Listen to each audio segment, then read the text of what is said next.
And we are live. Good evening, everyone.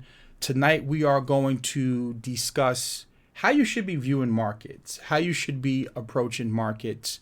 Whenever you see markets start to sell off like this, you see a bunch of people come out the woodwork and they start talking about this is a scam or that is a scam and you shouldn't be putting your money here and you shouldn't be putting your money there. So what we're going to do today, we're really going to walk through the mindset that you should be having, that you should have when you are investing, and what are the things that you want to see to make you buy something, to make you add to a position, and what are the things that you don't want to see when you are investing.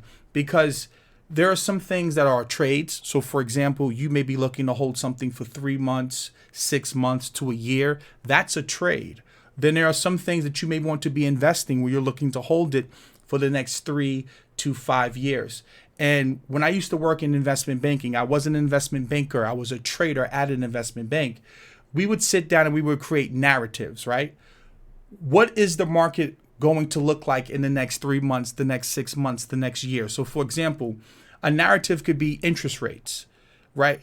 Are interest rates going to be cut in half? And what companies are going to perform well when interest rates are low versus which companies are going to perform well if interest rates are higher? You may be looking at it from the election standpoint. What if Bernie Sanders becomes the president? What does the stock market look like? What does the real estate market look like? Then you could also be looking at things as far as regulation, new regulations that may be passed. Also, demographics changing, boomers retiring. These are things that will move markets. And then you have black swan events like what's happening right now with this virus, where no one could actually predict what was going to happen. So now you have to ask yourself, for example, if I'm investing in airline stocks and this virus hits and the airline companies are saying to me that the next year to a year and a half is going to be hard for them, that means fundamentally everything that I believed about that particular sector has changed. So now I can no longer hold that investment. But if you're looking at something like, Bitcoin or gold, for example, what's changed in the past week to make you say, oh, I don't want to be in this investment anymore? We just had the Fed come out and say that they're going to inject $1 trillion into the repo market. That doesn't sound like that's bearish for gold or for speculative instruments like Bitcoin. If anything, that's bullish. Now we're talking about a stimulus package where they're going to cut payroll tax. That means the government's not going to be bringing in tax receipts. So, a guy right now by the name of Sonic Strains just put a comment in the chat. And see, this is what I want to show you, that this is what is known as a troll. Because he says Bitcoin and gold got killed this week. How? Gold's down what, 5%? But see, what they don't show you, I don't invest day to day. I don't invest week to week. There are things that I hold for a few months, and then there are things that I'm holding for years. What he's not showing you is look at gold over the past year and then come and talk to me. Look at Bitcoin over the past 2, 3, 4 years and then come and talk to me. They don't see all of these people who come out the woodwork when we have a down day in the market. This is how you can tell that they're not investors, because they don't talk to you when you're up 100%. They don't talk to you when you're up 200%. But they come now and they want to start speaking, oh, gold got killed, if you want to be honest. But I've been investing in gold since it was at 1,100, since it was at 800. So what are you talking about when you're talking to me about gold? Like, you have to understand what you're investing in and understand who's speaking. I've been in the cryptocurrency space since 2011. 2012. Do you understand how much money I've actually made in investing in cryptocurrencies? I've made what is considered to be a small fortune. See, markets will go up and markets will go down. I watched the 3D printing market, the sector. I watched that sector boom, and then I watched it crash. I watched the semiconductor market rally and then crash. I watched the stock of Nvidia double in a matter of 3 months, and then it crashed. Rare earth metal stocks. There was a company by the name of MCP, Molycorp. The company no longer exists.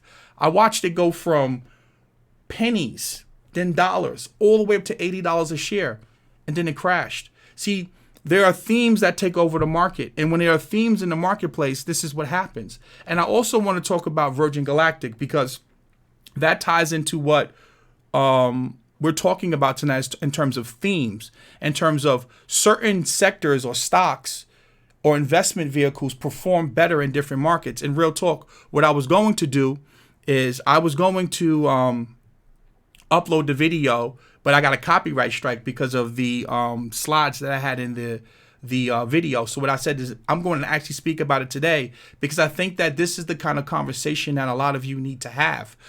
Understand that for the past 5 years, 7 years, I've been buying stacks of these right here. This right here, this is a stack of 20 American Eagle 1 ounce coins, silver coins. I've been buying this for years. I've been buying this for years, gold coins. I've been buying this for years, crypto. And you know the funny thing? People used to laugh at me. People used to say, why are you buying gold coins? They don't do anything. That's a scam. It's just a piece of, it's just jewelry. No one wears jewelry. No one needs a silver coin. What do you need a silver bar for? What is this silver bar going to do? What does crypto is going to do? And then you know what I watched it do? I just watched it go up, go up, go up, go up. And then we have crashes. And then people come out to woodwork and say, see, I told you it was a scam. I told you it was a scam. But they can't tell you it was a scam when it's going up. They can't tell you it's a scam in 2015, 2016, 2017, right? They can't talk about it's a scam then. They only can talk about why it's a scam or why you have to be honest when things go down. So what I'm going to do is I'm going to block Sonic Strains. I'm going to remove him because I just addressed him, because see, people like that, they're trolls. And I don't listen to people who don't have money on the line. See, I'm not a guy that's here shilling you something. I'm actually a person that invests. I do this in real life. And I can tell you, I'm going to show you how you should be approaching markets as far as the theme and the narrative. So real talk, if you're watching this because you did donate, and I said I would make the video about Virgin Galactic, we're actually going to speak about it today as far as how do I approach markets. Is this a trade for me? Am I building a core position? Am I holding something for 3 to 5 years? So with that being said, guys, as you come in, like the video, share the video. If you're not subscribed, please subscribe and hit the notification bell. Also in the description below, I will have a link to my mailing list, so you can be notified via email, and we'll always be able to stay in contact in case you don't get the notifications. Also, you can follow me on Instagram and message me, and therefore you and we can respond and talk to each other. And if you want to support this financially, the link to my PayPal is in the description below. So with that being said, guys, let's flip it over and let's get to the good stuff. So let's look at markets. As you can see, the market rallied strong today. The government put together a package for, as far as they declared a national emergency, and Trump basically opened up funds, which again is what? More money printing, right? So if you're bullish gold and silver, precious metals, nothing's changed this week, right? What actually happened is margin selling. And I'm going to explain to you what margin selling is and why does it happen. So the S&P was up 230 points. That's a 9% rally. The Nasdaq was up 9%. The Dow was up 9%. The Nikkei still fell. We had 1% in the DAX and 2.46% in the FTSE. So we can look at the S&P real quick. Let me take a sip of water.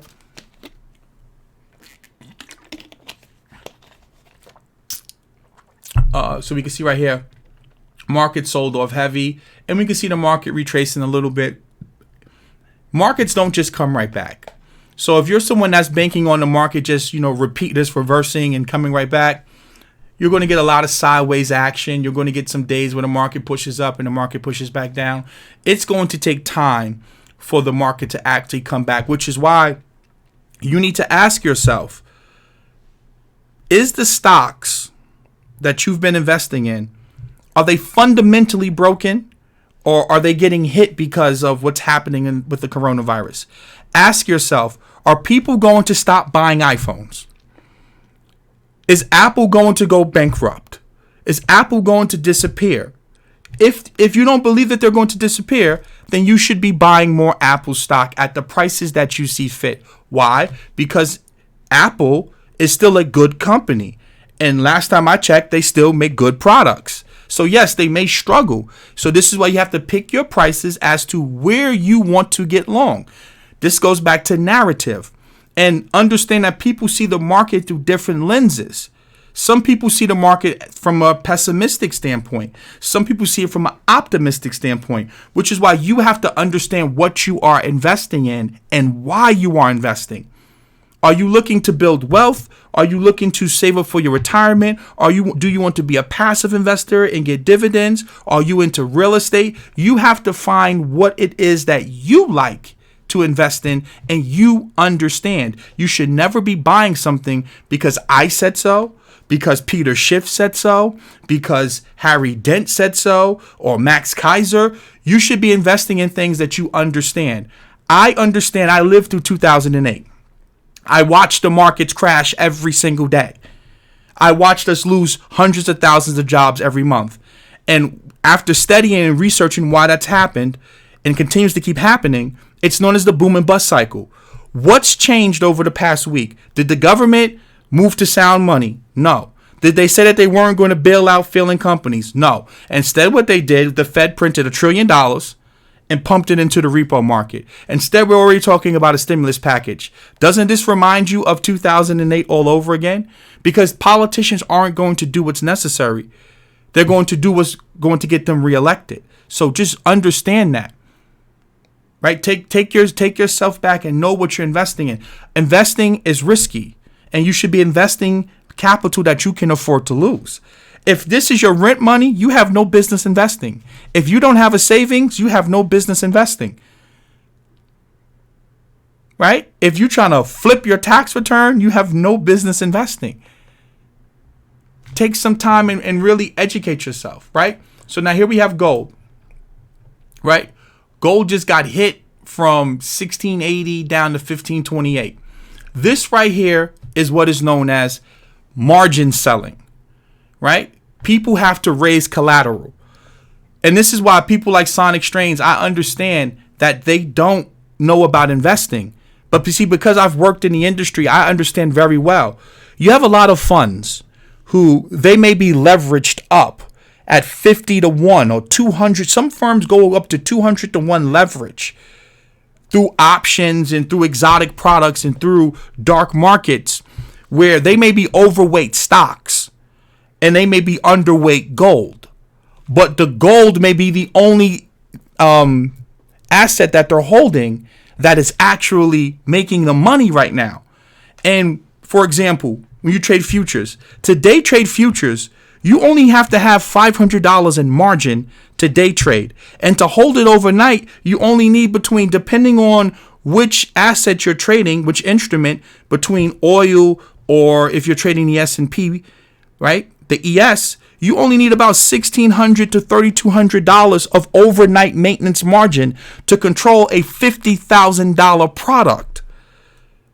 So a lot of these people are using massive amounts of leverage. So when the market comes crashing down 10, 15, 20%, what these brokers do is they tell the funds or the traders, hey, you have to put more margin in your account, because many of these people are margin traders. And what you're going to start to see is a lot of funds blow up when we get these crashes because they're over leveraged one way and they're not properly hedged. So you're not going to sell something that you're stuck in, that you're getting a margin call.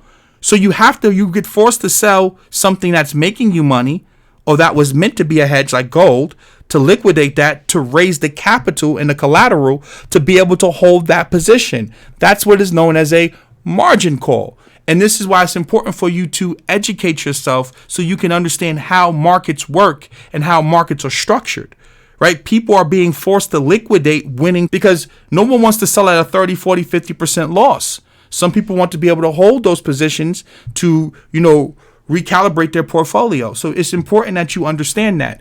And you're going to start to see a lot of these exchanges, especially these cryptocurrency exchanges, who they are selling Bitcoin or selling Ethereum, and they may not actually have that Ethereum to cover it if people want to sell it. And I'm going to get to that later on. So as you can see right here, let's look at Bitcoin. You can see Bitcoin got hit hard. It crashed all the way from 8,500 all the way down at one point to 3,900. It crashed down to 3,900. Ask yourself this question. If you were bullish Bitcoin, fundamentally, what's changed? This right here, when I see a candle like this is forced selling. Right? When you see a candle that's this big and this red, that simply tells me someone just got liquidated. There's a big firm that just blew up. Someone got caught on the wrong side of the market and they got forced out of the market. And this is what happens when you have big institutions involved in assets that are illiquid, because Bitcoin doesn't have a lot of liquidity for these big billion-dollar players. So some big fund got forced and had to sell. And this is why you've seen Bitcoin sell off hard. And this is exactly why you've seen gold sell off hard, because someone's getting forced to have to liquidate their positions. Because right here, has anything changed? It says the Fed to pump in more than $1 trillion in dramatic ramping up of market intervention amid the virus meltdown. They just printed $1 trillion out of thin air. So if you're bullish on gold, what's changed? They got the federal government, Nancy Pelosi, and I'm talking about $1.5 trillion stimulus package. What's changed? This goes back to narratives. Narratives drives markets. Themes drive markets. Now, let's look at this the other way around. What would make me want to sell Bitcoin? What would make me say, you know what? Bitcoin's no longer a viable asset. Fundamentally, it's broken. If Bitcoin can get 51% attacked and someone can roll back the chain and double spend or change what's happened in the past, then at that point I would say Bitcoin's no longer viable. It's fundamentally broken. But Bitcoin still works. There's nothing that happened. It wasn't attacked. It wasn't hacked or anything. This is just a function of markets. Someone got caught on the wrong side of a trade and they got liquidated. That's what happens. It's happened time and time again. When you understand how markets work and market dynamics, stuff like this happens. I've been involved in the crypto space now, 9 years? Give or take. I've seen this time and time again. But when the market's pumping, all of these people, for example, I want to show you something. I want to show you fools. Peter Schiff, since Bitcoin was in the hundreds, has been calling it a scam. And he's been wrong time and time again. I have a video on my channel breaking this down for you. Back here at 2000, Peter Schiff tweeted out, thinking of buying Bitcoin instead of precious metals? Think again. Peter Schiff explains why in an exclusive video. Bitcoin was trading down in the $1,000 price range. $1,000 price range. Do you think he's calling it a scam? You shouldn't put your money into it. Down when it was at $1,000 back in 2014. In 2014, he was saying, I have a video where you can see this clearer. In 2014, don't buy it.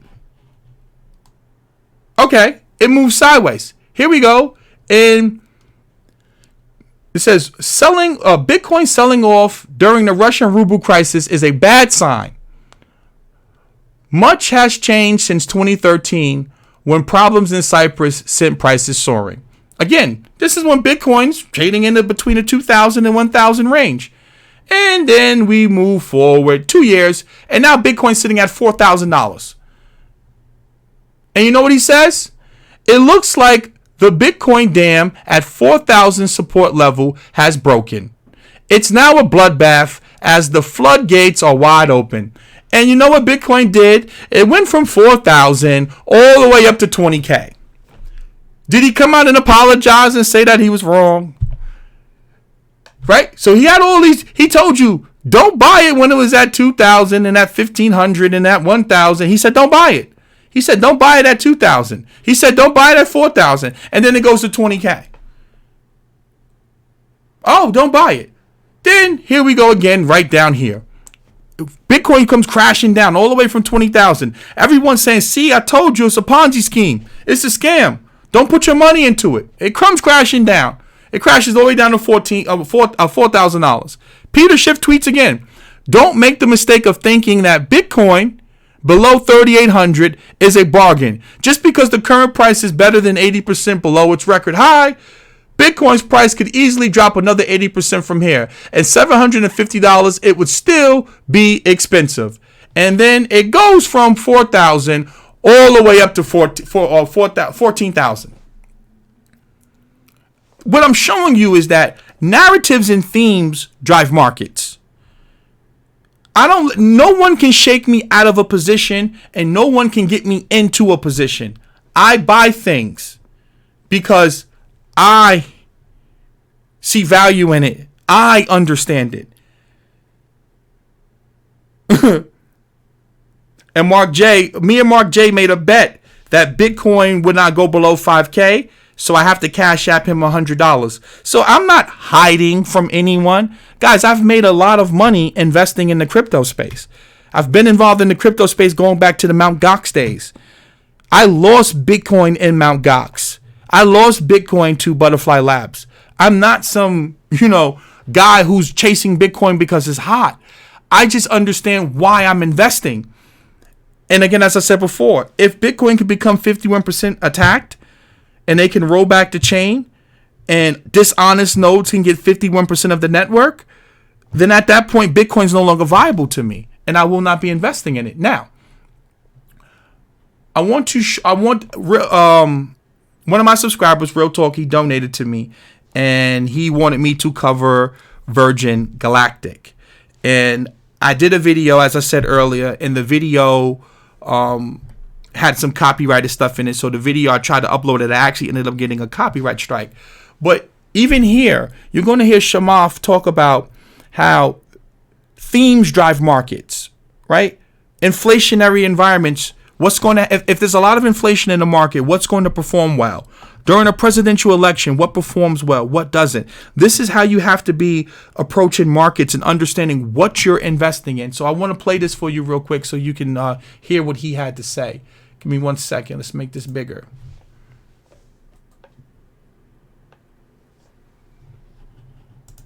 Space ahead of it is your company, so you know about how things get valued. Is space ahead of it? Is Virgin ahead of itself? Have you been surprised at what's happened based on the fundamentals and where the market cap is right now? Is it a story stock in your view? Well, can I take a step back and actually just give you the setup? So, sure. And I think the setup it doesn't just apply to Virgin, but it also applies to Tesla. And those two things. Oh, let's go. I'm going to go back real quick. What's happened based on the fundamentals and where the market cap is right now? Is it a story stock in your view? Well, can I take a step back and actually just give you the setup? So, sure. And I think the setup it doesn't just apply to Virgin, but it also applies to Tesla. And those two things are actually the most similar stories. And the setup goes along the following lines. First, let's look at the fixed income markets. For the last 10 years, everything that has looked like a nail has been dealt with the following hammer, which is print money, cut rates. The Patriots win the Super Bowl, print money, cut rates. Trump tweets, print money, cut rates. Coronavirus, print money, cut rates. And while that's happened, rates have gone to zero, and there's trillions of excess capacity just sloshing around in the fixed income side. Then on the equity side, the number of companies you can invest in has shrank by a third. There's really no... So, do you hear what he's saying? He's talking about the investment environment, right? You have pension funds that need to make between 5 and 7% on an annual basis to basically be able to pay out what they've guaranteed, especially a lot of these defined benefit pension plans, like the pension plans of like CalPERS in California. They're grossly underfunded and they've overpromised and they can't deliver. So you have a whole bunch of money out here chasing yield, and there isn't a lot of companies that you can invest in. Everyone's in Apple, everyone's in Facebook, everyone's in Netflix, everyone's in Amazon, everyone's in Google. So this is how you start getting stocks like a Tesla or like a Space, I call it Spice, SPCE, like a Virgin Galactic, where now you're investing on the idea, not of what the company can do today, not because they have profits. You start investing in the narrative. And this is what I was trying to get you guys to understand. If you go back and you watch The Wolf of Wall Street, there was a scene where Leonardo DiCaprio, he was sitting down with Matthew McConaughey, and he was talking about, it's a fugazi. Many of these stocks, they don't have earnings. Like I've said before, Tesla isn't a good company. It has great technology, great product, innovative technology. But as far as a profit-making business, it's not a good business that you should want to invest in. But when people are thirsty to make a return for their investors, when there's so much liquidity in the system, money goes into bad things, like a Virgin Galactic or like a WeWorks that was trying to go public. Many of these companies are not good companies. So then what happens is you have these forums like Wall Street Bets on Reddit that starts pumping a lot of these stocks, because a lot of you don't understand, there are companies that get paid to spread good information about a stock and shill a particular product or sector. This is why, like I said to you before, you'll see the rare earth sector pop off and then you'll see it crash. And then you'll see the semiconductors explode and then they'll crash. It's called pump and dumps. The same thing was happening in crypto, where people were saying, oh, this is the Chinese Ethereum, or this is going to be the Chinese version of Bitcoin. And China has 1.3 billion people. So if we get them in there, they get paid to promote these things to you. So now you start buying it and it starts making you money, but you don't understand the dump is about to come. It's a pump and dump because people need to make money. Just like there are people in groups that get paid to spread disinformation or misinformation. But all you have to simply understand is eventually the funny money has to stop the pump and dump, and it has to go somewhere. And that's what I'm banking on. I'm investing in, when the money stops going into these pump and dumps, it starts going into gold. And that's where it's going to end up going. So let's finish listening to what he has to say, because he's basically saying exactly word for word what I'm saying, just in a different way. No growth outside of multiple expansion, and there's no upside. Then on the equity side, the number of companies you can invest in has shrank by a third. There's really no growth outside of multiple expansion, and there's no growth outside of buybacks. So everybody crowds into the 5 technology companies, right? The FANG stocks, which represent 20% of the market cap of the S&P. So when you put those two things together, there's a setup where there's no real growth, there's no unique stories, and there's nothing that can give you long-term outlook. So then when a company comes along that has a unique narrative and is trying to do something that is differentiated, high margin, and could theoretically grow for 10 years where there's an enormous amount of consumer demand, these things get repriced in ways that are non-traditional. Sounds to me like you're saying, yes, it's a story stock, but that doesn't mean that it's not going to turn into something huge. I really believe in Virgin. I mean, I didn't invest the amount of money that I did or put myself on the line to do this deal. So it's a story stock. That goes back to most stocks are stories, right? You're buying into what the CEO is saying the company can produce. You're buying into the narrative. That's what investing is all about, right? If X, Y, and Z happens, this will become a $100 billion company, a $200 billion company, a $1 trillion company. And if A, B, and C, D happens instead of X, Y, and Z, I need to get out of this investment, right? As I said to you before, if we start to see massive amounts of deflation and we see asset prices crashing and we see the Fed say, hey, we're not cutting rates, we're not injecting liquidity, then at that point, I have to rethink my investment strategy, and then gold and silver and crypto is no longer viable because the fundamentals has changed. So now let's get to the right here, Virgin Galactic, right? This is what is known as Wall Street Bets. And this is why I say you got to really get your mind around what you're investing in and who's controlling the market. Who are the strong players? Is this something that's being pumped and dumped, or is this a real company I want to invest in? This thread right here, I'm going to put it in the chat for you guys. This thread is responsible. Hold on. lost it. Right? So let's copy this and let's put this in there. I want you guys to go and look in here. These guys are responsible for pumping Tesla extremely hard. And you can go in here, you can learn some stuff, and you can also see what's happening in here. These people get paid. There are people, funds, who get paid to go in here and promote or push fear, panic. They call it FUD, fear, uncertainty, or doubt. Or they come in here and they show you stuff to get you to really go in there and put your money in there. When you look at Virgin Galactic right now, right? They're trying to get into what is known as space tourism. That's the theme, the narrative, right? That we're going to take people to space is what they're selling people. And you're going to pay $250,000 to go up in for a 90-minute ride up into space. So now as an investor, this is a new asset class, right? This is a new sector. This is a new industry. So I have to start asking myself, well, where are the competitors?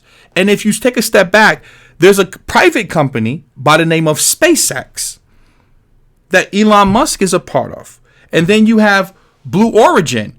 That's with Jeff Bezos. So now you have 3 billionaires who are all trying to put their footprint on the space industry. Now, all 3 of them, they look at markets and they have a different view and perspective as to what they want it to be. When I look at Richard Branson, to me, he's more of an adventurer, right? He's more of a guy who's going to try things. When I look at Jeff Bezos, he's more of a businessman, right? He's more from the business side. When you look at Amazon, it's nothing unique about it, but just the simple fact of he understands logistics. He's beating people in a space where just most people aren't. So he understands how to corner the market, and he knows how to flood the market with good products and keep other people out. He's a beast at business. And then Elon Musk with SpaceX, he's an engineer. So he comes from more of a technical standpoint, right? So I look at those 3 people, those 3 guys who are trying to get into the space, the space industry, and I start looking at the business. And the very thing that struck me when I looked at Virgin Galactic is when I start looking at it, to me, it's not really a business for mass consumption. It's really something that's going to be for rich people. Same thing with SpaceX. But when you look at the way that they're designed, the way that the aircrafts are designed, to me, Virgin Galactic is kind of gimmicky, in my personal opinion, right? It's just, I'm just going to be honest with you, where they claim that they're taking you to space, but in all honesty, it's just suborbital.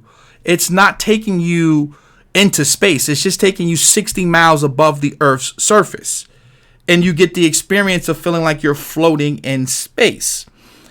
And you're only doing that for 4 minutes. So here you're going to spend $200,000 to $250,000 to go float up in suborbital space for 4 minutes. Now the overall trip is 90 minutes, but you're only going to get the 4-minute experience, and then you're going to come floating back down. So when I start looking at that, I just was like, I don't really see how that's something that you can really turn into a business, in my personal opinion. And then I start looking at, well, traveling at the speed of sound. And when I start digging, Tesla's Falcon 9 rocket, that rocket can actually travel anywhere based upon the specs that they have, anywhere on Earth with under an hour. So you could travel from here to China and the rockets can actually land. That, to me, if you can reduce the travel to the point where people can travel from here to China in less than an hour, then that to me makes a lot of sense, right? Because when you look at the way that the rocket is designed versus the aircraft, and again, I just started doing some, brief digging, the Virgin Galactic aircraft only has enough fuel for 100 kilometers. Well, that's not enough. I mean, if you wanted to travel from London to New York, that's 5,571 kilometers, right, in miles. So they don't have the capacity to really turn it into an aircraft that can transport people and turn it into travel. It's really just more of a niche. Now, like Chamath said, they have very high margins because, number one, SpaceX is private, Blue Origin is private, and Virgin Galactic is public. So they're first to the public market. So that gives them first movers advantage. But I don't really see how this can be a viable business, in my personal opinion, from what I'm looking at. I think that SpaceX is actually going to be a better value and a better business based upon how they have it set up. They're already completing trips to the International Space Station. They've already have contracts with the government, and they're already talking about taking people not just orbital for 4 minutes. They're taking people actually to the moon. And I'm going to get to that article in a second. I want you to look at the Tesla's, the SpaceX Falcon 9 rocket real quick. Give me a second. I need some water. I'm not going to play the audio because I played the audio and I got a copyright strike. So this is the actual rocket that they have. Let me drink some water real quick.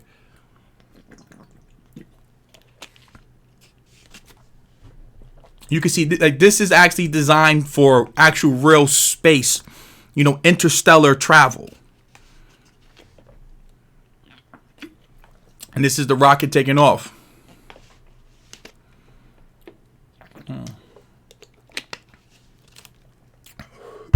Oof.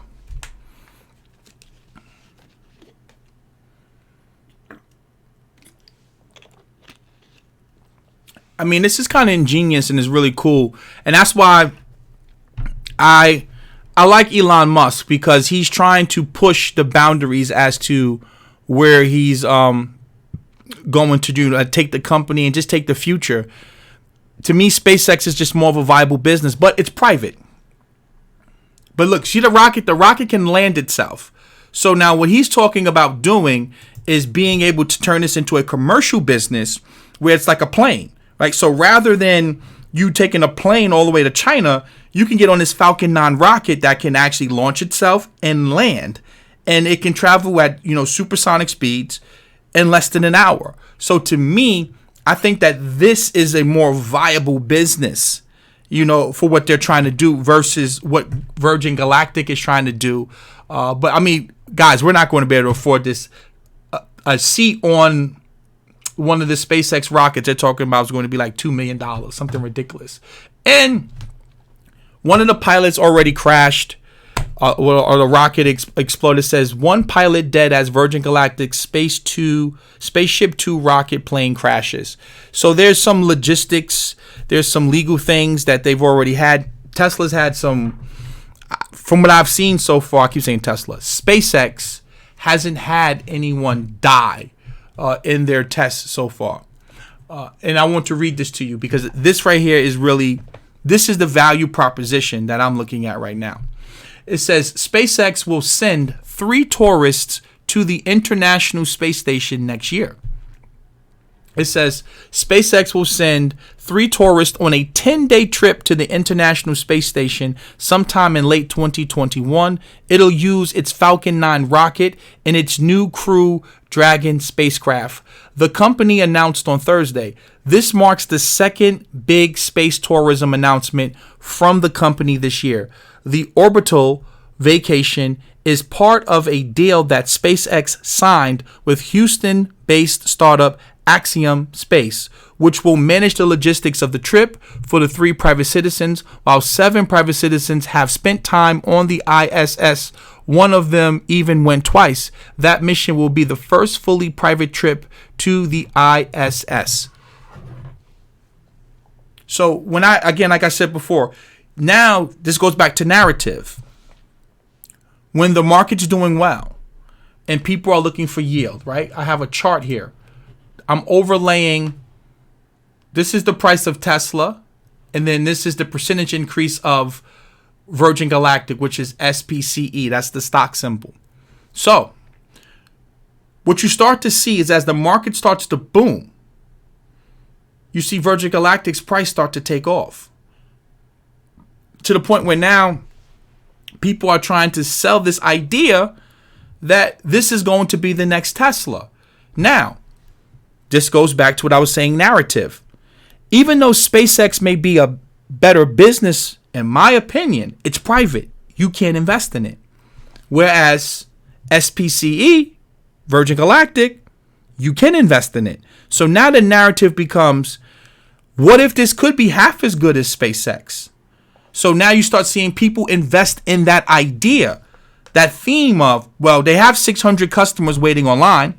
They have 600 people who already have paid the $250,000. So they have money. They have demand. There are people who want this product. So it may not be as big and as valuable as SpaceX, but people are investing in it just like it's Tesla. Because why? Money is cheap. Yield has to come from somewhere. So you get these booms where people will start saying, well, hey, maybe it could be half as good as Tesla. So this is where you have to figure out, okay, why am I buying into this company? Even if it's half as good as Tesla, what would be the value of this company? If it's a tenth as good as Tesla with the SpaceX private company, what's the valuation of this company? So that's the bullish case. That's why I want to be long. Okay, they have demand, like Chamath was saying. They have 600 people who's already put the money down that they want to go and travel and do the 4-minute ride. Okay, that's good. They have revenue coming in. That's great. The stock price is trading like it's going to compete with Tesla. Now, what will make you want to sell? What would make you want to get out? Has something fundamentally changed that makes you go, I don't think that business model is viable? In my personal opinion, although I think SpaceX is a better company, I still think that Spice is a good investment. Why? Because people are rich. And rich people who have a lot of money, and they're going to look for something to do. Well, $200,000 to you and me, that's a lot of money. But to a person that's worth millions of dollars, that 4 minutes up in suborbital space, they're willing to do it. But now with this whole virus thing, that changes the dynamics now. So as of right now, I would be taking a wait and see approach. I would have levels where I want to be long from. Okay, we're falling back here into this range, $16, right? So me personally, right, if I was looking at this and I still wanted to be long, I would have a kill zone. Anything between 16 and 9, I would be looking to be a buyer. If I was looking to hold this for the next 3 to 5 years. Remember, you're banking on this business growing over the next 3 to 5 years. This is a growth company. You're not investing based upon dividends. You're investing on the standpoint of rich people are going to pay $200 to $250,000 to travel up into space for the next, 3 to 5 years. That's what you're investing in. So that's how I look at investing. Has the narrative changed? Has the story changed? No. People are still rich. People are still going to want to waste money on things like that.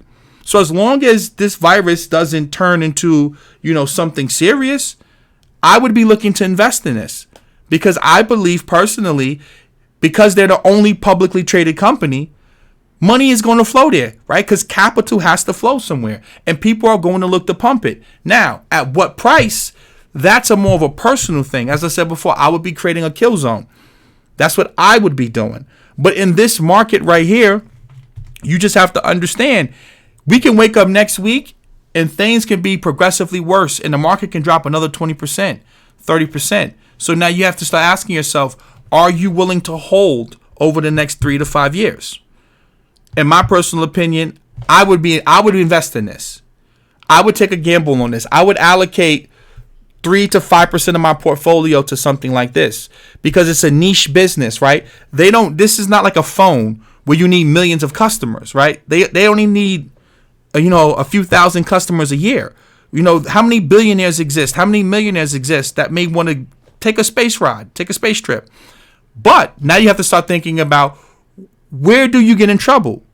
If SpaceX goes public, you're done, right? If because SpaceX is a better company and they're going after a completely different market that's going to be much more profitable and robust. What SpaceX is trying to accomplish with supersonic speed traveling anywhere on Earth in less than an hour, if Elon Musk can accomplish that, Virgin Galactic is done. Because this is going to be real space travel. They're talking about going to space stations, going to the moon. Virgin Galactic, it would be done there. It makes no sense, right? So now the next thing I want to do is I want to get back to gold, right? Silver, crypto, things that I'm investing in. And there's 150 of you guys watching the video. Please like the video. It helps the content rank. It helps it get out there. Again, my theme, my narrative for investing is the Fed's going to keep printing money. Right? They're going to keep printing money. That's my theme. Has anything changed? No. The Fed to pump in more than $1 trillion in dramatic ramping up of market intervention amid virus meltdown. That's $1 trillion that the Fed's going to create out of thin air, and they're going to put into the quote unquote system. So why would I sell my gold? Has the fundamentals changed? No. Right? Now they're talking about coordinated stimulus. Okay. It says stock drop raises pressure on Bank of Japan buying spree. So not only are we getting the Fed creating $1 trillion out of thin air, Trump calling for payroll tax to be suspended for the rest of the year. That means that they're not going to bring in any revenue for the deficits. Right? That's going to increase the deficit. But now we have central banks throughout the world saying they're going to do whatever it takes. Coordinated stimulus. The Fed even said that they're willing to go and start buying ETFs and stocks. So why would I sell my gold? Why would I sell my silver? When they're talking about printing money out of thin air, printing trillions and trillions and trillions of dollars, I would be a fool to do that because nothing's changed. It says on the first day of trading, on the first trading day of this month, the Bank of Japan reminded a tremulous market that it stood ready and willing to reprise its role as the nation's go-to catcher of falling knives. I want to read that to you again. It says it stood ready and willing to reprise its role as the nation's go-to catcher of fallen knives. They're being sarcastic and basically saying that their central bank, every time the market crashes, they're willing to buy it and catch a falling knife. That's a saying that we have in the trading world. Like, you don't want to catch something as it's going down. It says the central bank would strive to ensure stability through appropriate market operations and asset purchases, said its governor, I'm not even going to try to say the name, Karuta, deploying the language of one expecting harm in the line of duty. And as Tokyo stocks suffered a virus-driven hit in the days that followed, the BOJ dutifully stepped in on 4 of the 7 sessions, including Tuesday, buying just over $960 million of exchange-traded funds each time. So they just created, so here you have the Fed, here, they just printed $1 trillion out of thin air. Now you have the Bank of Japan, they basically did $960 million. And they've been doing this week after week, week after week, week after week. For years they've been doing this. What's changed? What would make me say, "Oh, I don't want to be long gold anymore. I don't want to be long silver anymore." Fundamentally, nothing's changed. That goes back to Virgin Galactic. That goes back to SpaceX. That goes back to Bitcoin. You have to know why you're buying something. What's the theme? What's the narrative being sold? And then you have to know when that narrative has changed, when that narrative has switched. That's how investing works. And this is why it's something known as dollar cost averaging. You should never be fully invested in the market. You should always have money on the side because things go on sale. When Bitcoin came down to $3,900 yesterday, I was putting thousands of dollars at work. Ethereum came down to $98. I was snatching that up. Epic take, if SpaceX goes public, we are done. Yeah, you're definitely done if SpaceX goes public. And thank you for the donation. And I think someone else donated, Lacuvi Aventine. I hope I'm saying it correct. Thank you too for the donation. Appreciate it. Helps the content. I did a video for you, Real Talk, but what happened was I guess I was using copyrighted stuff and I got a copyright strike. So I'm going to redo the video because I also think that's a good video to make. like a 10-minute video of that, 11-minute, because it'll help it rank in the search engine. And I'll get some more followers and subscribers. But yeah, that's what investing's about, right? Like the narratives, what's being sold to you, and if it's fundamentally broken, and if it's not fundamentally, like airline stocks. Salute. Airline stocks are fundamentally broken. Fundamentally broken. It's going to be years before airline stocks recover. I would not be shopping for airline stocks right now because they're fundamentally broken. People are not getting on planes. That's going to be a major, major problem. You know, like that's serious right there. Same thing with Apple. Apple's a great company, but they're going to have supply chain issues because of what happened in Foxconn. But that still doesn't mean that Apple's not a good company, right? So fundamentally, Apple may struggle to meet demand for its product. That's a good thing. Excuse me. Like, that's a good thing. People are demanding iPhones. They just may have trouble fulfilling that demand. Whereas with the airlines, there's no demand. People don't want to get on flights, which to the point they're giving away trips. As I showed you guys the other day, you can get a round trip ticket to Puerto Rico for $98, $113 round trip for 4 days. That's a demand problem. People don't want it. They have the supply. People don't want to fly. Whereas with Apple, people want those phones. I love my iPad. The iPad is one of the best consumer products I've ever had. Consumer devices I've ever touched across the board. I would run out and buy another one today.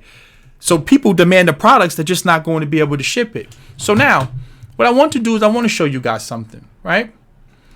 Because you see this stuff come up time and time again. Every time there's a crash, right? You see guys come out the woodwork. Oh, Bitcoin is dead. Bitcoin is dead. Okay. It says Bitcoin crash history. Not the first. It won't be the last. Right? I show you guys this all the time. I'll pull this up in a second. But right here, it says Bitcoin crash history. The 5 biggest crashes. It says from June to November in 2011, Bitcoin crashed 93%. 93%. It says Bitcoin's first major crash happened in 2011 when Bitcoin went from $29 all the way down to $2. Such a dramatic crash, 93%, has not happened since. The major reason for this epic crash was the hacking of Mt. Gox, the dominant centralized crypto exchange in crypto's early days. A hacker gained access to Mt. Gox user accounts and was able to falsely crash Bitcoin's price to 1 cent. Although this crash wasn't real, it was a huge blow to Bitcoin and the broader ecosystem in its early days. Unfortunately, however, it was not the last Mt. Gox fiasco, as you'll see shortly. Guys, I lost almost 80 Bitcoin on Mt. Gox. I would be a super millionaire right now. Between Butterfly Labs and Mt. Gox, I got robbed for my Bitcoin. Robbed. Because see, back then it was so easy to mine and get Bitcoin. It wasn't hard. It wasn't hard to get Bitcoin back then. Me and a few of my college teammates, we were playing around. It used to be a Magic the Gathering site. And we had our Bitcoin sitting on there, and we had our Bitcoin stolen from us on the Mt. Gox exchange. Bitcoin crashed 93%. This was in 2011. Everyone says, see, I told you it's a scam. Get your money out. It's a scam.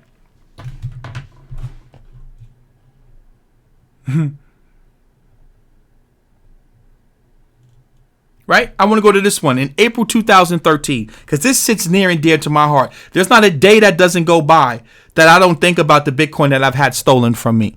There's not a day that doesn't go by that I don't think about how rich I should be today. Between Butterfly Labs and Mt. Gox, I got robbed. Butterfly Labs were supposed to ship me ASIC miners. They took my Bitcoin and never shipped me the miners.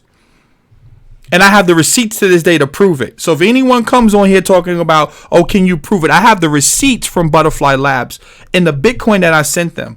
I would be a multi-millionaire, well over 30, 40 million. Who know? I forgot the number. I try to keep it out of my mind.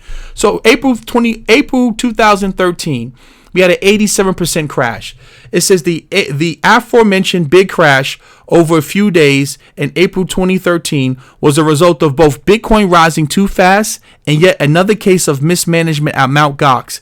It wouldn't be the last. After a huge 4-month rally, BTC finally started to cool off, with the price dropping significantly on April 10th, 2013. The price of Bitcoin dropped 52% in 6 hours.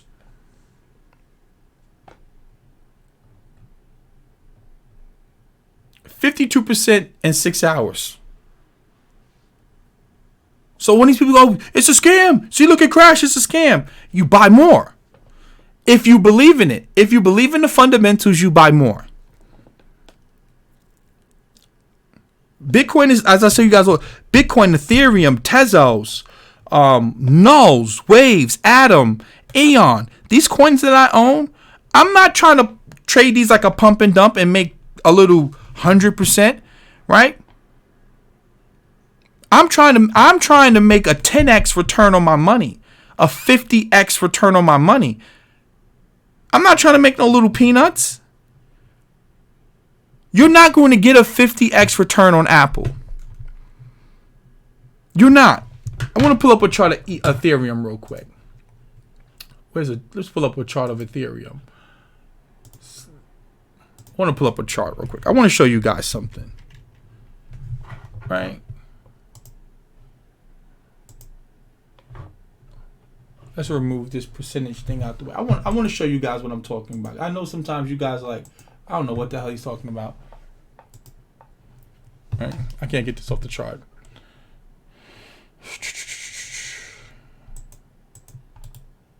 Remove. Right?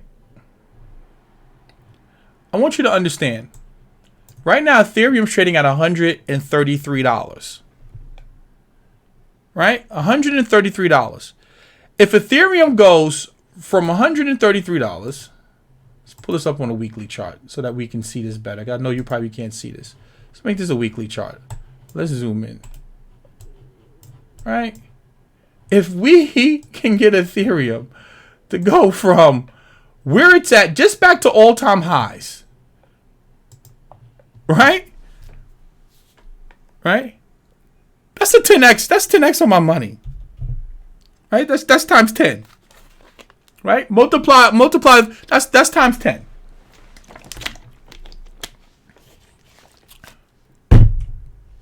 Right? That's what I'm looking at. That's times 10 on my money. If we could just get back to all-time highs, which is $1,600. You're not going to get that type of return in Apple. You're not going to get that type of growth in Google. If you invested in it at the beginning, when they first IPO'd, yes. This is the value proposition. You are having a chance to invest in the internet before it became the internet. And I don't care what coin you like. I don't care if you like Ripple, Tron, Cardano. I don't care what you like. I'm just trying to get you to understand. This is a 10x. This is 10 times on your money. From 1,300 to 1,600 is times 10 on your money. You're not getting that in the stock market. Now, that comes with risk. We're talking about $20 billion market cap cryptocurrencies. $10 billion market cap cryptocurrencies. That's what we're talking about. But as I showed you guys before, and I'll flip it over because I want to show you guys again to drive this point home so you can understand that I'm not a guy that's just sitting up here selling you a dream.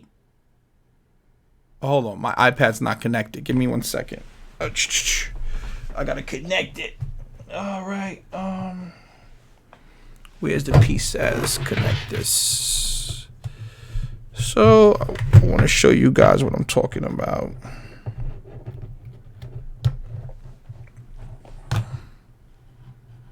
All right.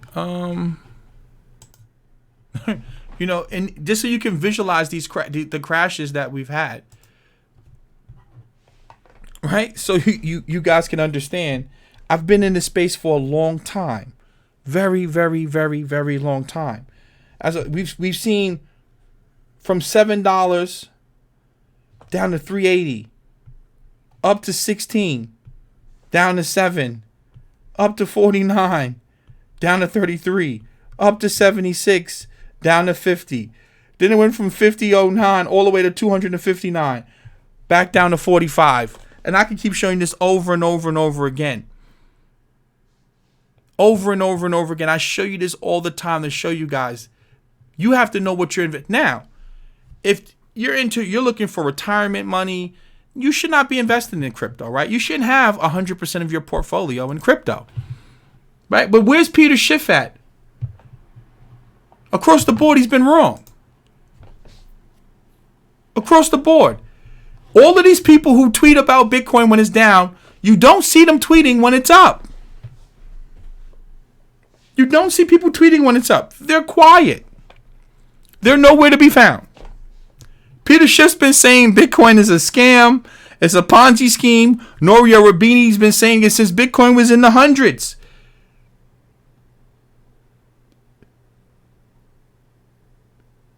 For all the way from 2013, 2014. You can't keep being wrong about something and saying that it's a scam.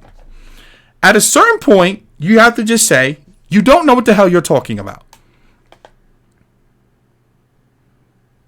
That's it. But also understand that we live in the age where, again, like I said, guys, narratives drive conversation.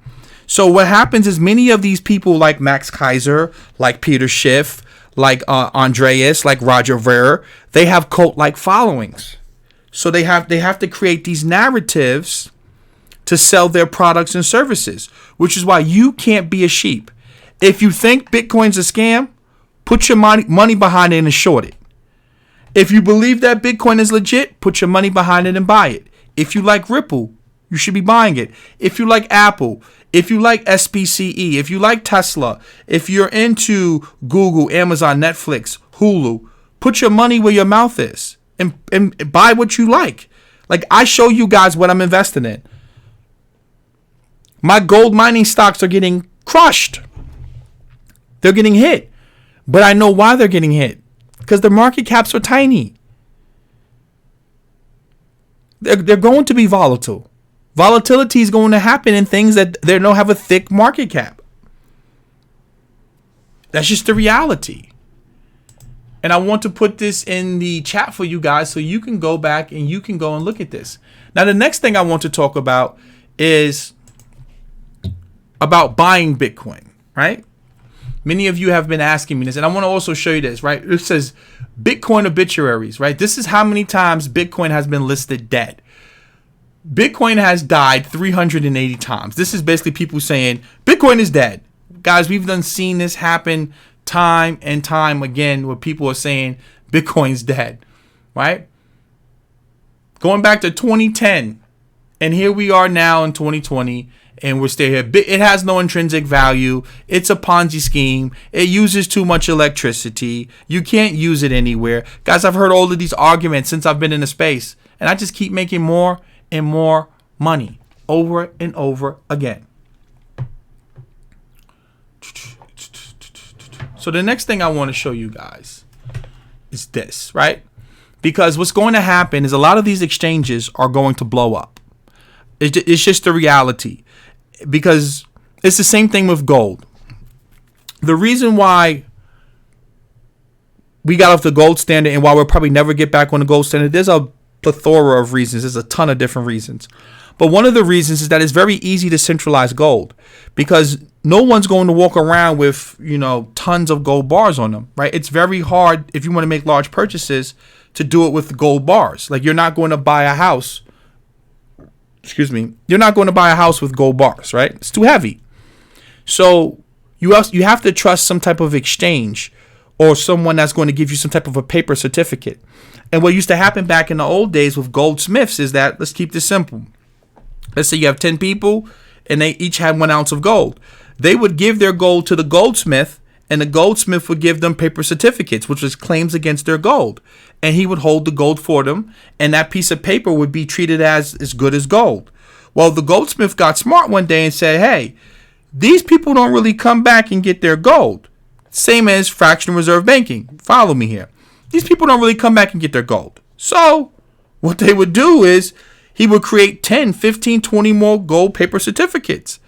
And what happened is he would just hold the gold because he realized people weren't coming to get the gold. So he started creating more paper certificates than actual gold. And then the people would come back one day and they'll look and he'll say, see, look, I'm not scamming you. Your gold's right here. But then a crash happens and everyone at once comes to want to get their gold. And there's 35 or 45 claims against that gold, but there's only 10 ounces of gold. And that's what used to happen time and time again. Also, if you go back to ancient Rome, they would mix other metals into the gold. They would do clippings. So it's very hard to have gold as a gold standard, right? So gold to me is just money. It's an insurance, but it's not going to ever be another medium of exchange. That's just the reality. Well, the same thing happens in crypto. When you go to buy your crypto on Coinbase and you leave it sitting there, not your keys, not your Bitcoin. If you don't control the private keys, you don't control the Bitcoin. So what a lot of these exchanges are doing, and I guarantee you is they're going to get exposed for this, is they're selling more crypto than they actually own. And you're going to see a lot of these exchanges blow up because if everyone at one time decides to go and take their Bitcoin off of these exchanges, I guarantee you these exchanges are not going to have the Bitcoin to back it up. Because they know most people don't take their crypto off of the exchange, which allows them to sell more crypto than that actually physically exists. We've seen it happen time and time again. We've seen it happen with Bitfinex a while ago. They're claiming that's what's happening with Tether. Well, Tether's helping Bitfinex do fraud. We've seen it happen with Mt. Gox. And we're going to see this type of stuff happen again, which is why it's important for you to get a wallet where you actually own the keys. And that's what I'm going to show you how to do right now. Give me 1 second. Let's go to bitcoin.org. Let's pull this up. So let me pull this up so you can download. I'm going to show you guys how to download a Bitcoin wallet. All right.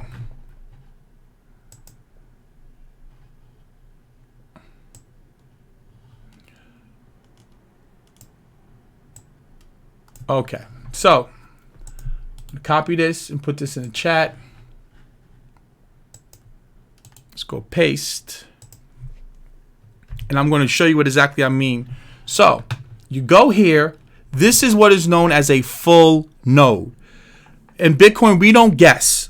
Like, I don't want to trust in any third party. I don't want to trust the bank. I don't want to trust my government. That's why I invest in crypto, right? So this allows you to run a full node on your computer where you can actually have your private keys. This is technical stuff. If you feel like this is over your head, don't do this. Leave your crypto on Coinbase and potentially risk it being hacked or them not being able to cover it. But for those of you who want to take the time out, educate yourself.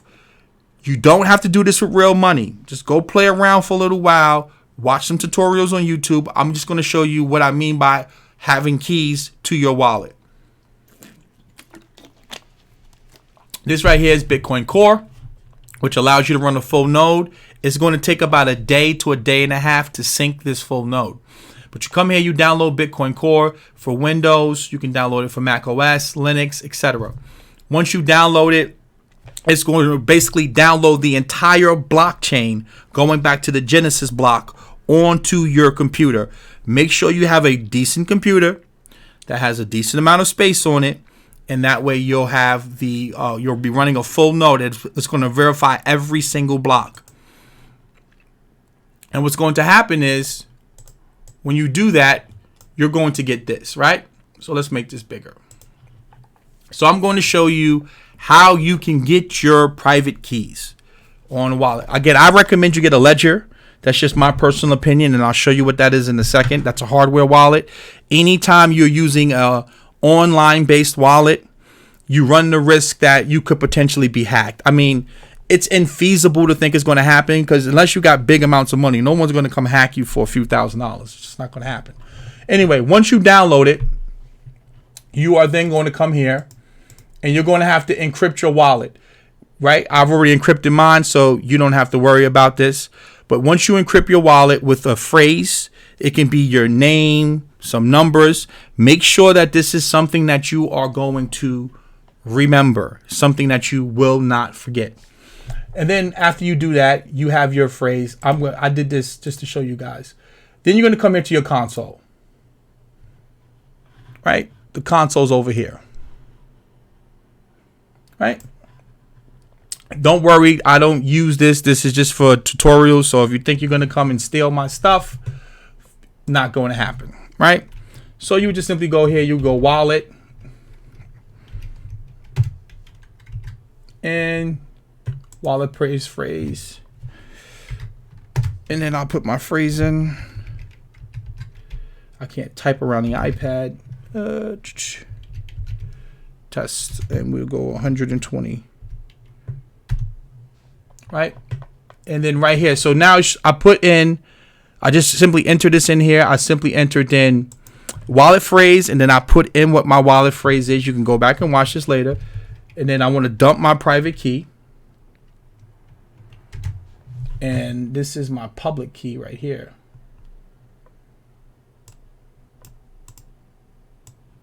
Hold on. Okay, give me 1 second. I need to get my public key so I can show you what you have to actually enter in your public key, because you get a public key and you get a private key. Your public key is like your email address. Your private key is like your password. Give me 1 second so I can pull it up.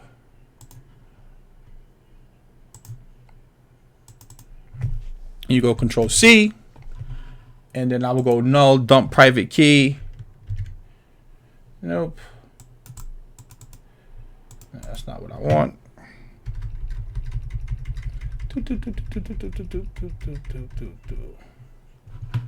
Let's go here. Copy. And then we would paste this in here, and we click enter. And just like that, it gave me my private key. So now, if you wanted to hack me, let's pull this back up. You now can see my private key. Again, I don't use this, so you don't have to worry about that. But just like that, this is my public key and this is my private key. So this is what I mean when I say to you, not your keys, not your Bitcoin. Like, I have my public key. So this is, if someone wanted to send me Bitcoin, I would give them my public key, right? The private key gives me access to my wallet. Not your keys, not your Bitcoin. Not your keys, not your Bitcoin. And don't worry, I'm going to do another video on this in a shorter format and really walk you through like what a wallet is. Your wallet constructs your transactions, and it broadcasts when you're ready to send or receive Bitcoin to the nodes. So this is what we talk about. I don't have to trust, because I know the software is going to verify that you have the UTXOs to actually spend. Those are unspent transaction outputs. But I'm just showing you how, when I talk to you about your keys, when you go on Coinbase, you can't do this. You can't pull up your private keys. And there's 167 of you guys watching. Hit the like button. You can't pull up your private key. So you don't really actually physically own the Bitcoin. When I run a node on my computer, I have my public keys and I have my private keys. I control my Bitcoin. This is my wallet. I control it.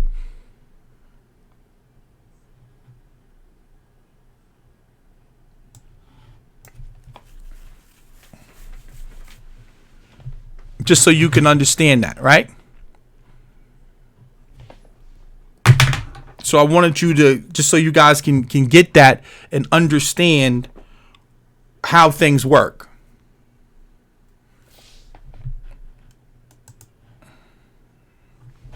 That's why I stress to you guys, Not your keys, not your Bitcoin. Not your keys, not your Bitcoin. Not your keys, not your Bitcoin.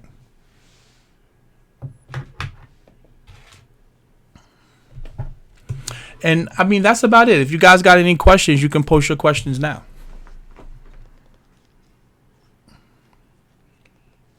See if you guys got any questions. And that's about it. That's going to basically wrap up the stream right there. So I'll stay on for about 5 more minutes, see if you guys have any questions.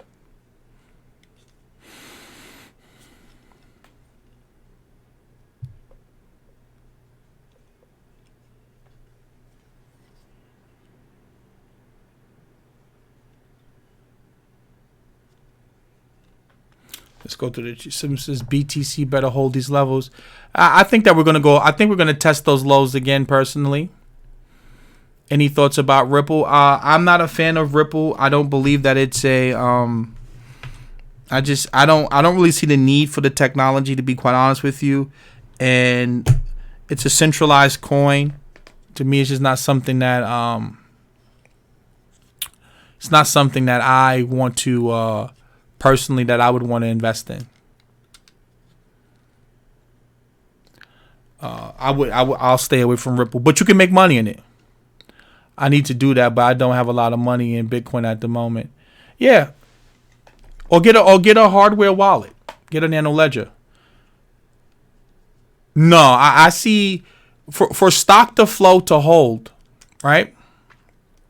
For stock to flow to hold, Bitcoin can't drop below 2,500, right? For the stock to flow model to hold.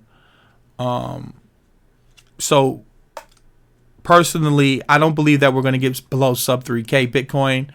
But I believe that we're going to probably test about 4,500, 4,200 again. And, I'll just be looking to be a buyer. There's a lot of funds that are in trouble with the stock market. They are over leveraged. And you're going to see a lot of these, hedge funds and et cetera blow up. Is this recorded? Yes. Also, what do you think about Exodus? I have not looked at the Exodus project. I have not looked at Exodus. Should you run a full node before putting it on a hardware wallet? You don't have to. You don't have to. Running a full node is just for you if you want to. If you don't want to get a hardware wallet and you just want a free way to store your Bitcoin and you want a secure wallet, then you just run a full node. But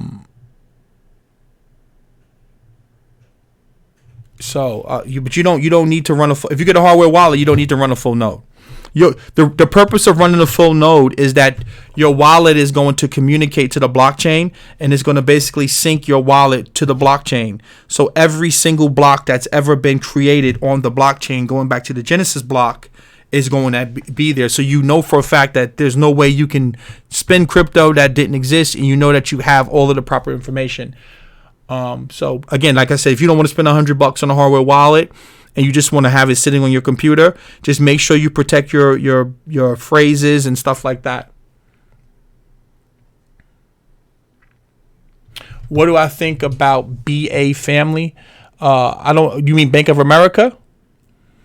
I think Bank of America is a garbage stock, and I wouldn't touch it at all. I think that the banks are in trouble. I think the banks are in big trouble, and they're going to constantly be in big trouble.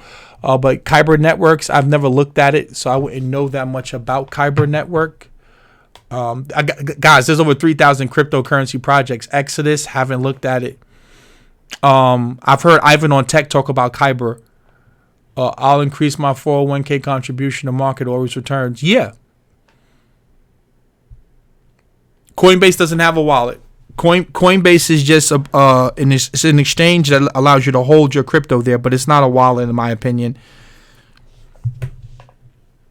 Right, Titan 4.5. So if I was you, again, if you're a newbie, you don't got to get into all of this technical stuff, and I don't want you guys getting into technical stuff. When you first start, stick to the basics. You don't have to get into all of the, extra technical hard stuff. Just stay with the basic stuff.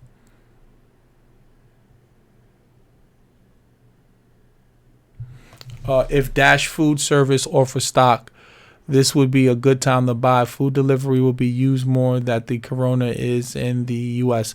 Yeah, there's a lot of people who are investing in certain companies. Like Netflix is going to probably do well. More people are going to be at home. Hulu's going to do well. Chip manufacturers are going to do well. Costco's going to do well. Jim Cramer had a breakdown the other day talking about like the stay-at-home sector. I encourage you guys to go to BA Boeing. Boeing actually is in the space exploration space as well too. The problem with Boeing is they have a lot of debt. It's funny you say that because one of my my investors, he was asking me about Boeing and telling me about the company. They hold a lot of debt, and I think their debt just got downgraded by Fitch. I'm not sure. I'm pretty accurate. I'm about 90 to 85% sure that their debt just got downgraded. The problem is they have a lot of debt, and they have the problem with that I think 837 or 737 airliner that keeps crashing. So that's one of the problems. But Boeing is a good company. Boeing's a staple. They pay a decent dividend. I like Boeing. If they can fix the problems that they have, they can if they can fix the problems with that airliner, and they can fix the debt issues that they have, I like Boeing.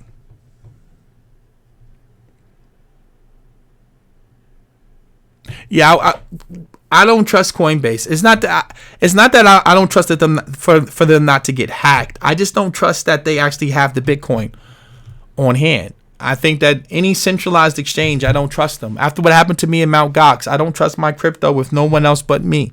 Same thing with my gold. I want to have my gold in my hands, or I want to have it in one of my locations that I can get to. What about Dame Dash Studios? Laugh out loud. Mining free cryptocurrency is okay, right? Because I'm doing it for the Pi network. I'm just trying to make sure it's worth it. What do you think? I don't know. I can look into it. I don't know about the Pi network. You have to be careful about mining these worthless cryptocurrencies and trying to convert it into BTC. I used to try to play around with Ravencoin, and then I start running the numbers. A lot of people used to want to convert Ravencoin into BTC or Decred into, not Decred. What was the other cryptocurrency project that everyone was mining before? I forgot what it was called. But you got to be careful with those. Let's see what else here. What about Dame Dash Studios? Dame Dash Studios is garbage. I've already broken that down before. I wouldn't touch Dame Dash Studios. Dame Dash is just a toxic person. Dame Dash is one of those people, he just can't get out of his own way. Dame Dash cannot get out of his own way. And that's going to always be Dame Dash's problem, is he just doesn't know how to get out of his own way. One thing I've learned is you have to know when to hold and you have to know when to fold when it comes to business and quote unquote being a boss. And that just goes back to, like I was saying before, about theme. So can you transfer? Yes, you could. Any exchange where you buy crypto, except for I think Robinhood. I don't think that Robinhood's like an exchange. I don't know exactly what Robinhood is, but like with Cash App, you can buy on Cash App and send it to a hardware wallet. You can buy on Cash App and send it to your online wallet, your node that you're running. You can buy it on Coinbase. That's what I do sometimes. Or you can buy local Bitcoin if you don't want to be tracked and you don't want your Bitcoin tainted. If you don't want to do KYC, you can buy on local Bitcoin. You can buy on Binance, and or you can buy on the DEX, a decentralized exchange, and then you just send it to your wallet. I plan on doing videos and stuff like that to show you guys, but it's just if I show you how to send the Bitcoin, you're going to be able to track me on the blockchain. And I don't want people being able to track my Bitcoin, like where it comes from and where I'm sending it to, because you can, if you get the actual hash, you can follow where the Bitcoin's being sent, the wallet address.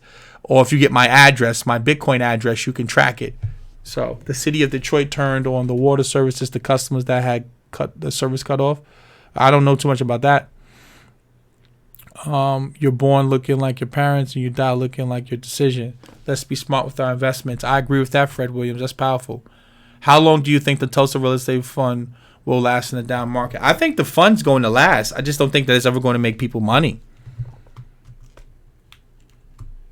I believe that the Tulsa real estate fund will last. I just don't believe it's going to make people money. That's the biggest problem. Check your DM, please. I will, Casper. I have like 45 DMs, so I try to do about 10 to 15 per day. But yeah, JMO. I think that if you can't think about this, right? If Jay Morrison, who claims to be Mr. Investor in real life, if he can't make a profit in a bull market, the S&P returned over 20% last year. If he can't return a profit in a bull market, what makes you think he's going to be able to return a profit in a down market? Guys, we're going to have a recession in the next 6 months to a year. So if he can't make his investors money in a bull market, you know he's not going to be able to make you money in a down market. You know it. But see, the Tulsa Real Estate Fund wasn't designed to make people money. Right? The Tulsa Real Estate Fund wasn't designed to benefit everyday investors.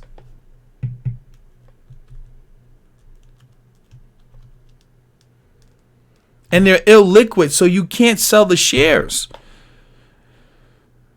Because there's no, that's why when he said it's an IPO, that was a joke, because there's no public market that you can sell it in. There's no liquidity. So you can't call it an IPO.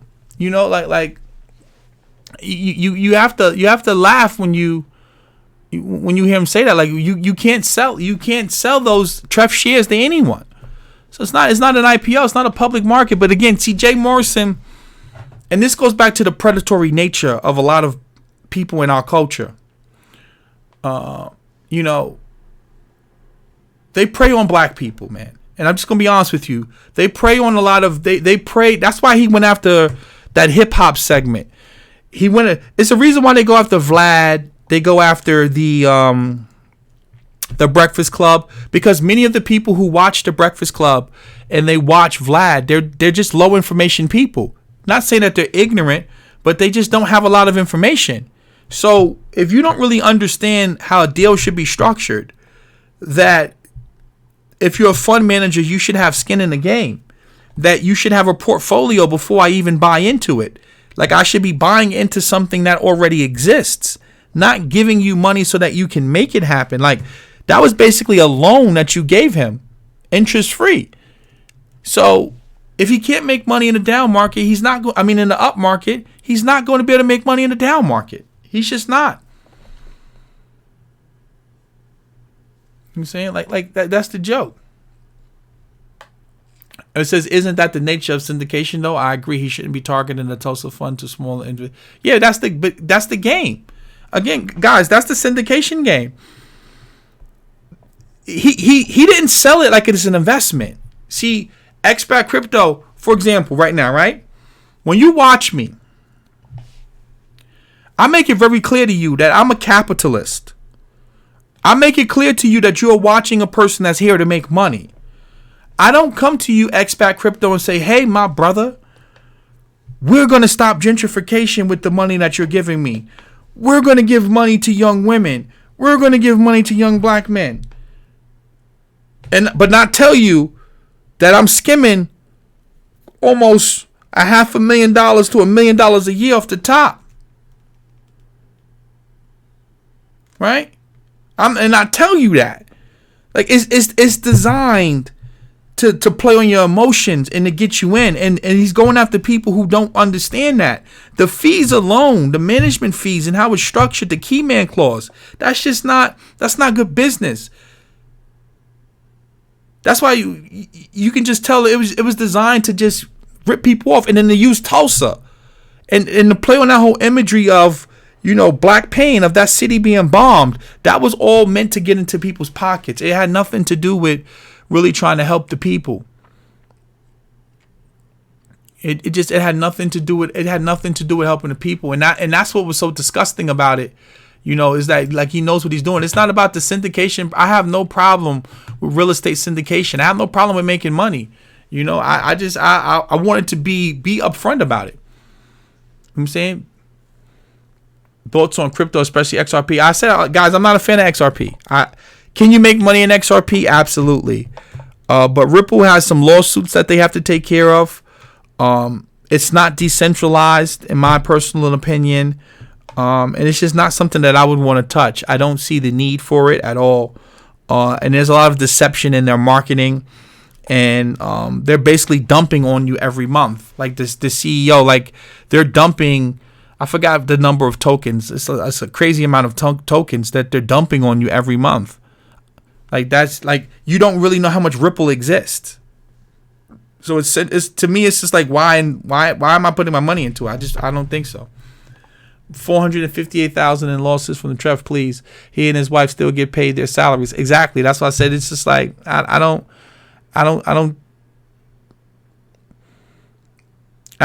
just think that it's sleazy what he's doing, But again, I respect it. It's capitalism, If people are dumb enough to give you the money, do that. But I wouldn't be able to sleep at night.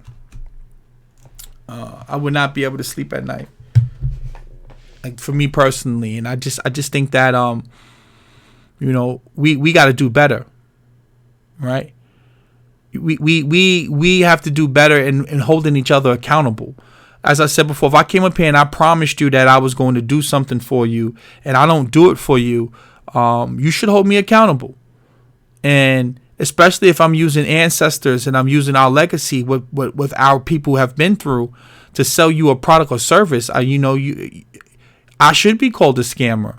I should be called a thief if I'm using OG Gurley, if I'm using Tulsa, if I'm using, Marcus Garvey, if I'm using that to get into my people's pockets. I deserve to be called a scammer, right? Compete on your own merit with your own skill. Come to people and say, hey, I did 2 real estate deals. Like when I go to my investors, I don't talk to them about the Frederick Douglass, Marcus Garvey, Pineal Gland from the 5th dimension. No, I go to them and I say, this is how my portfolio has performed over the past 2 years, over the past 3 years. That's what I do. I sit there and I talk to them and I tell them, this is how I perform. This is what I've done. And then they come back to me and they say, well, based upon how you've performed, I want to give you money, right? We're talking business. We're talking numbers. I'm not creating this marketing scheme about, the ancestors and fighting gentrification. Like, you really think you're going to fight gentrification with $9 million?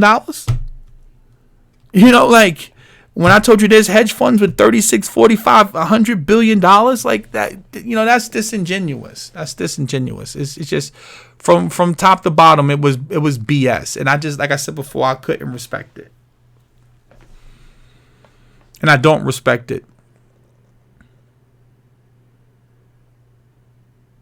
And that's just the way it is. Like I said, I want to compete on my own, with my own skill, not trying to stand on the back of none of my ancestors, not my legacy. And I'm not trying to pimp my people. I want to go into the market and compete. That's a capitalist wants to compete. Right. So like, for example, I'm not hiding. You see me running, right? Gold is down. I still show my face. Right. Bitcoin is down. I still show my face. Because guess what? When it's up, I'm going to show my face as well. But what I know is I can sleep at night knowing that the money that I'm losing, everyone coming into it knows what we are risking. Right? When I sit down and we sign that contract, we know what's at risk, right? 20% of the funds at risk. We know what we putting our money into and what we're investing in. So there's no guessing here. Right? I'm not promising you that we're going to make money. What I'm telling you is that this is what I've done in the past. Right? But I'm not going to take your money, promise you that we're going to beat gentrification and we're going to stop white supremacy and all this crazy stuff. And then you give me your money and I'm like, oh, well, I got to go to a football game. I got to go sit down with Diddy. And no, I don't do that. Like I sit up here and I tell you, like my investors watch my live streams. You don't see any videos about, only people you see or hear saying that I'm a scammer is other dumb, jealous YouTubers. But like people, like investors in my personal life, you can't find one person to ever say I took anything from them because we know what we're getting into. We're here to do business and you make money and you lose money. It's all part of the business, right? It's part of the game because when we're making money, you're not complaining. And hey, we're going to be times we lose money. But look who I'm dealing with though. I'm dealing with people that are accredited investors. So they know what they're getting into. I'm not dealing with little 21 and 22 and 23-year-olds who just got their income tax, and I'm telling them that we're going to stop gentrification. Right? I'm not going to do that. Right? So I'm honest with who I deal with, who I talk to, and how I deal with them, and we know what we're getting into. So when we're losing money, you know why we're losing. Expat crypto. It says, why is gold not up a lot on the recent market down days if it's a safe haven? Because a lot of funds are being forced to have to liquidate. I spoke about that at the beginning of the video. You probably came in late. It's called the margin call. Many of these guys are caught on the wrong side of trades, and they're probably up in gold, they're up in crypto, and they're getting a margin call and have to raise collateral. So they're being forced to have to liquidate positions to put up more margin to hold these positions. Because when the volatility picks up, that's what happens. That's just part of the game. Again, nothing fundamentally has changed. The Fed's printing trillions of dollars. What's new? Bank of Japan's printing money. What's new? Nothing's changed. Now, crypto is speculative. It's very speculative in nature. And I told you guys, we've had plenty of crashes and booms, and we're going to see that because it's a global asset, and the market cap's 100. Now it's only like, what is it? The market cap's $150 billion. It's tiny.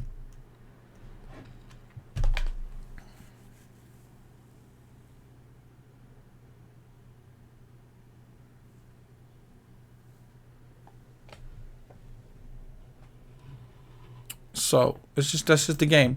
But I'm gonna leave the stream here, guys. I'll be here probably tomorrow. We'll talk about preparation if anything doesn't change.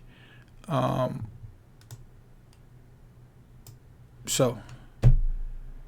I'll end it right there. Happy to be Napty. If you don't understand, don't invest. If you don't believe it, don't invest. Only invest money you can afford to lose, and only invest in things that you understand. If you don't understand it, don't put a dime into it. And with that being said, guys, have a blessed and beautiful night. Please like this video, share this video, subscribe to the channel, hit that notification bell. Follow me on Instagram if you want to message me. Also, join my mailing list so I can email you whenever I go live or make a video. And if you want to support the channel financially, a link to my PayPal is in the description below. Thank you guys. Have a blessed and beautiful night, and I'll see you guys tomorrow.